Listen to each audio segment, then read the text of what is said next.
a man who once held over $1.2 billion, Ricardo, a cold, powerful businessman, declared he didn't believe in God.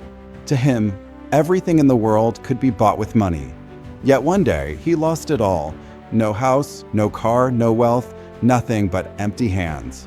From arrogance to despair, from resentment to miracles, Ricardo's story is more than a tragedy. It is a journey of rediscovering faith in the darkest abyss. What could have made him change? Let's listen to his story.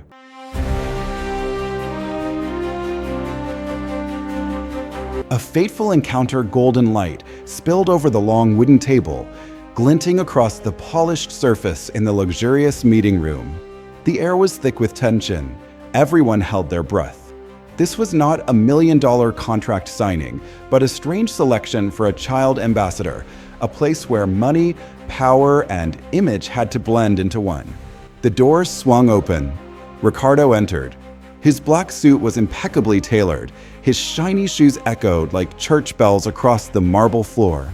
He moved as if he were floating above the ground, eyes cold, handshake indifferent, his face a mask untouched by emotion.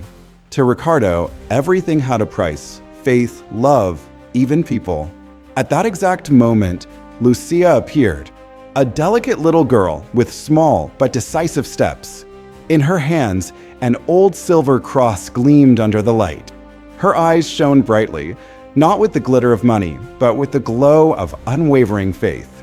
Ricardo raised an eyebrow, a mocking hiss sliding between his lips. What's this?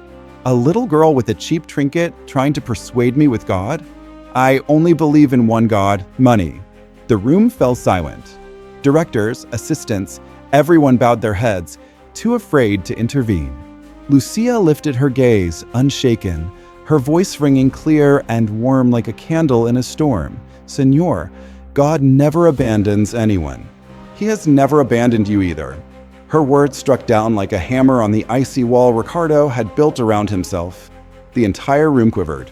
People looked at each other, stunned. A godless tycoon daring to challenge heaven, and a child of absolute faith daring to confront him. Two worlds collided. Two opposing beliefs ignited a spark. No one could have imagined that this moment would unleash a fateful journey, one in which Ricardo would have to face the very demons lurking within his own soul. A violent collision. The man who lost his faith, Ricardo, sprang from his chair, eyes blazing with a fury that seemed capable of burning the entire room down. His voice rang out, cold yet trembling with a pain no one could touch. I don't believe in God. If he exists, why did he take everything from me? Why? The sound fell like a knife slicing through the silence, and the audience held their breath. Ricardo's words were not merely denial. They were a scream tearing out from a soul that had once been crushed. Images flashed through his mind. A Sunday morning, his wife tenderly holding their young daughter's hand as they walked into church. Ricardo, busy with work, had missed the trip. And then, a truck lost control. Screeching brakes, twisting metal, blood spreading like a dark river on the pavement. His wife died on the spot. His daughter, a tiny angel with golden curls and eyes that had once sparkled with laughter, was rushed to the hospital, clinging to life. For 2 long years, she lay motionless, eyes shut, the steady rhythm of the respirator hammering against his heart each day. Ricardo lifted his face, voice grating, hands clenched tightly, trembling with suppressed anguish. They say God is loving. But why did he let me lose everything? He took what I loved most. Then what is there left for me to believe in? He turned his back on religion, erasing all traces of God from his home. From a man rich in love, Ricardo became hardened steel, seeking refuge only in work and money. Yet the deeper he buried himself, the more he realized he was nothing more than a breathing shell, a ghost wandering amid soulless wealth. Lucia sat quietly listening. Her eyes glistened with tears, small hands gripping the silver cross. Then her voice rose, gentle as a breeze slipping through the icy walls of Ricardo's heart. Perhaps God didn't take them away, but held them in his arms until you were ready to find them again. The room fell silent. Ricardo froze. Her words were not lofty philosophy. but a tender touch upon a wound he had locked away for 2 years. Secrets unveiled. The stripped-down businessman Ricardo sank into his chair. For the first time in the meeting, his face was no longer cold and unyielding like a slab of marble. His eyes were red, his voice hoarse, as if the words about to escape had been caged in his chest for too long. "You know, little girl, I once held $1.2 billion in my hands. Skyscrapers bore my name, international deals signed with a single phone call. I thought money could buy everything, even life itself. I hired the best doctors, spent millions on cutting-edge therapies, even took her all the way to Europe, hoping for a miracle. And yet, all I got was a motionless body, eyes shut, and the cold hum of a respirator." He gave a dry, bitter laugh.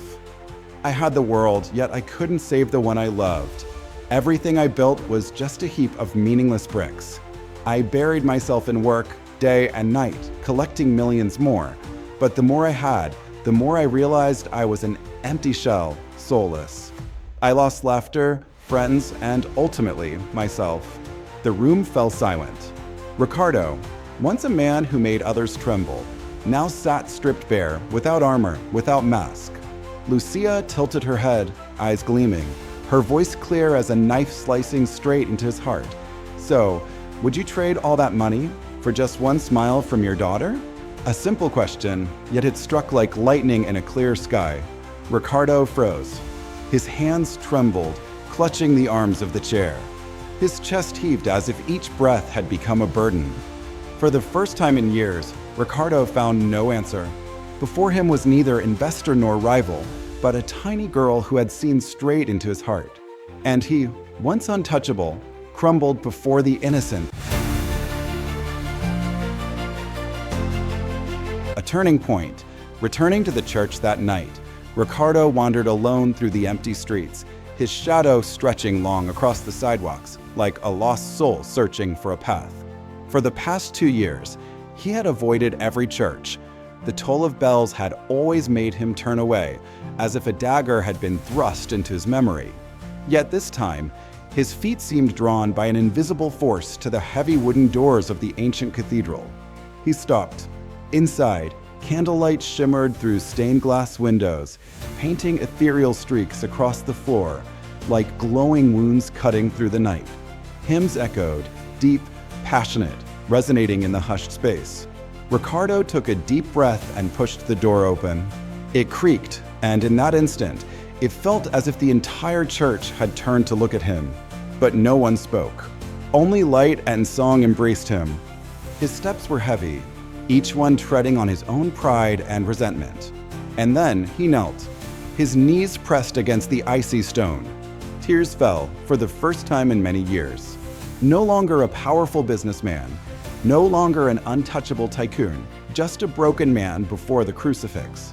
His voice caught, echoing in the empty nave. "Lord, if I must lose everything, please return to me the greatest love of all."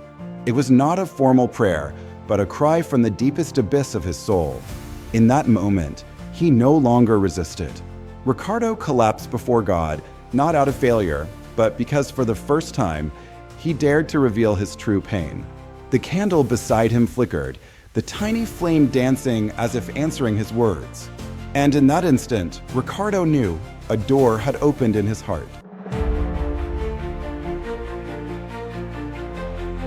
A miracle at the hospital, in the sterile white hospital room, heavy with the scent of disinfectant, Ricardo sat motionless beside his daughter's bed.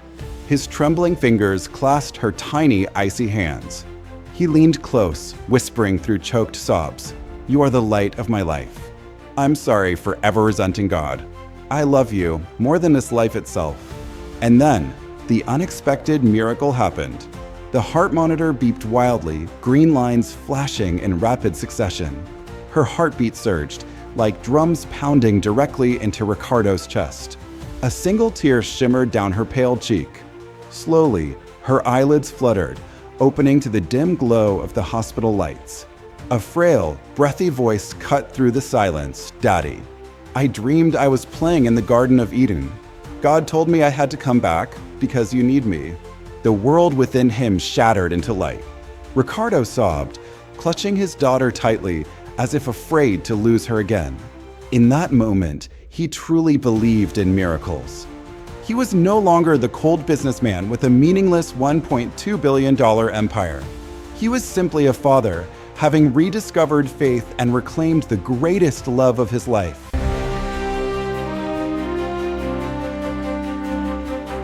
The transformation, becoming a new man when his daughter woke, Ricardo realized he no longer had the right to live as he once had. The cold walls of his luxurious mansion, the soulless numbers in his bank account, all had become weightless burdens, meaningless in the light of what truly mattered. He made a choice no one had ever imagined. He sold his entire $1.2 billion fortune. Not keeping a single penny for himself, Ricardo poured everything into helping impoverished children. Lighting up churches each night and printing tens of thousands of Bibles to distribute freely. The man who once sat atop the pinnacle of power, the arrogant tycoon in the eyes of the world, now donned an old shirt and simple shoes, bowing before every struggling life he encountered. He chose humility, no luxury cars, no lavish parties, only hands held in hands, and children's eyes sparkling with trust and hope. Lucia, the little girl whose question had once shattered his heart, now choked back tears as she called Ricardo the second father God sent. In her embrace, he rediscovered the family that money could never buy. The entire community looked at him differently. People whispered, people marveled, and people revered him. Ricardo was no longer the cold businessman with an enormous fortune. He had become the father of thousands of children, a living symbol of redemption, faith, and boundless love. Gaining more than losing the gilded mansion of yesteryear was now just a distant memory. Ricardo lived in a small, modest home, its whitewashed walls and flowering porch swaying gently in the breeze. Yet nothing was missing there, for every corner was filled with laughter. His daughter, recovered from her long ordeal, now skipped through the sun-drenched garden each morning, her hair dancing in the wind like an angel stepping out of a dream. At times, she would dash to him, throwing her arms around his neck, pressing her face against his chest, and joyfully exclaiming, "Daddy, I love you so much." Ricardo held her tightly, hands trembling, eyes glistening. He whispered, voice choked, both a confession and a release. "I lost the whole world, only to find paradise in your embrace." Lucia, the little girl whose light of faith had entered his life, now joined Ricardo's daughter, singing pure hymns together. Their voices rang out, mingling with the distant church bells, weaving a tapestry of sound that spoke of redemption. Ricardo stood still, watching the two tiny angels twirl through the garden. On the face once marked by pain and arrogance, now rested a smile of fulfillment, the smile of a man who had learned that loss is not the end, but the beginning of a greater miracle. A testimony of faith in the sacred space of the church, Ricardo knelt quietly. Before him, hundreds of candles flickered, casting a golden glow like thousands of souls whispering prayers. He bowed his head, hands trembling as he lifted a small candle, placing it amid the sea of light. The flame danced, illuminating a face hardened by suffering, now radiant and serene, a mirror of rebirth. Hymns swelled, blending with the footsteps of the congregation. Ricardo lifted his gaze, eyes glistening, lips curving into a gentle smile. For the first time in many years, that smile hid no wounds. It was a full, complete smile of a man who had found himself. A narrator's voice echoed, a vivid testimony of his journey. Ricardo once lost everything: faith, love, and hope. But when he dared to surrender all to God, he received far more in return: a daughter, love, and a vast, embracing family. True wealth does not lie in gold, power, or towering skyscrapers. It lies in faith and love, things that never die. The final scene closed on Ricardo, his daughter, and Lucia holding hands, stepping out of the church. Behind them, the dawn broke, bathing the world in light. a promise of a new beginning.